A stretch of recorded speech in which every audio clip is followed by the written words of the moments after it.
sumusunod sa salitang buhat sa Diyos at namumuhay ng angkop. Alleluia, Alleluia,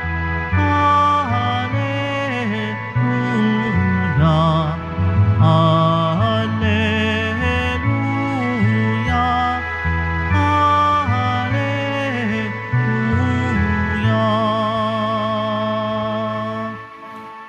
Sumainyo ang Panginoon at sumaiyo rin. Ang mabuting balita ng Panginoon ayon kay San Lucas. Papuri sa iyo, Panginoon. Noong panahong iyon, dumating ang ina at mga kapatid ni Jesus. Ngunit hindi sila makalapit dahil sa dami ng tao. May nagsabi sa kanya, "Nasa labas po ang inyong ina at mga kapatid. Ibig nilang makipagkita sa inyo." Ngunit sinabi ni Jesus, ang mga nakikinig ng salita ng Diyos at tumutupad nito, ang siya kong ina at mga kapatid. Ang mabuting balita ng ating kaligtasan. Pinupuri ka namin, Panginoong Hesukristo. Magsiupo ang lahat. Isang pinagpalang gabi po sa ating lahat. Good evening. At syempre, pagbati rin po at pagpapala para sa mga kasama natin sa iba't ibang social media platforms ng Quiapo Church.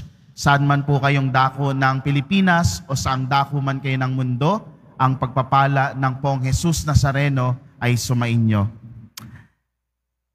Tayo pong mga Pilipino, tayong mga deboto ng Pong Jesus Nazareno, isa siguro ang katangian na maaring common o pamilyar sa ating lahat. Yun ay yung pagpapahalaga sa ating pamilya.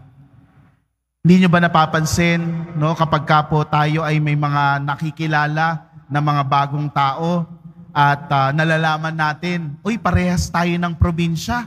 Uy, parehas tayo ng kinalakhan. Di ba? Sasabihin mo pa, hahanapin mo, uy, kaano-ano mo si ano. No? Naghahanap tayo ng koneksyon. Kasi nga, no, mahalaga sa atin na malaman, baka kamag-anak ko siya. Baka kapitbahay o kabarangay ko siya. No? Dahil mahalaga sa atin, hindi lamang yung koneksyon, kung hindi yung pamilya, yung kamag-anakan. Pero, sa kabilang banda naman, kapag ka ang tao ay sikat na bandarambong, tapos kaapelyido mo, kriminal pala, no? O basagulero, o mamamatay tao. Tapos malaman natin kaapelyido natin, o kamag-anak natin, gagawin naman natin ang lahat para masabing hindi natin ito kadugo o hindi tayo kaugnay ng taong ito. Hindi ko yan kamag-anak. Hindi ba? Nakakalungkot man isipin, pero ang nangyayari ay nagiging eksklusibo lang po yung pamilya. Kapag ka mabuti, kapag ka sikat, kamag-anak ko yan. Pero kapag ka masama, wala akong kinalaman dyan. Di ba? No? Tama-tama, ngayong araw na ito sa ating ebanghelyo, maririnig natin, tila baga itinatatwa ni Jesus ang kanyang ina at mga kapatid sa unang dinig. Ano?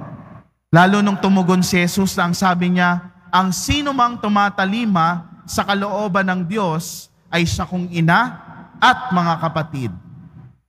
Ano nga po ba ang naisiparating sa atin ni Jesus? Unang-una, pinagtitibay po ni Jesus ang tunay na kahulugan ng pamilya. Ang pamilya ay hindi lamang dahil magkadugo kayo, hindi lamang dahil sa iisang angkan kayo ng galing. Hindi lamang ito ang ating nakagisnang pamilya o kadugo, kundi ang mas malawak na pamilya kung saan tayong lahat ay magkakapatid kay Kristo. Mas pinalalalim ni Jesus yung ating pananaw at pag-unawa kung ano nga ba ang tunay na pamilya. Na tayo ay magkakapatid kay Kristo at tayo ay mayroong iisang Ama ang Diyos. Ikalawa, no, ang matibay at malalim na pakikipag-ugnayan ay nilalagpasan pa ang pagiging magkadugo. Hindi dahil hindi kayo magkadugo, hindi pwedeng magkaunawaan at magmalasakit sa bawat isa, hindi. No? Nilalagpasan nito yung ugnayan natin ng magkakadugo at lumalampas ito sa mga tao na kahit hindi natin kakilala ay kaya nating mapagmalasakitan. Pangatlo, no? Wala nang iba pang makapagpapasaya sa Diyos na ating Ama kung hindi ang makita niya tayong mga anak niya na nagkakaisa at nagmamahalan, nagmamalasakitan sa bawat isa. Pag nakikita ng Diyos na kahit hindi mo kaano-ano, kahit hindi mo kakilala, basta nangangailangan ng tulong, tayo ay nagsasakripisyo.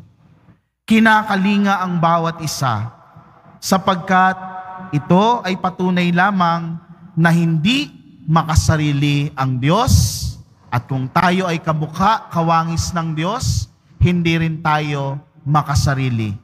Kaya nating magbigay para sa ating kapwang nangangailangan.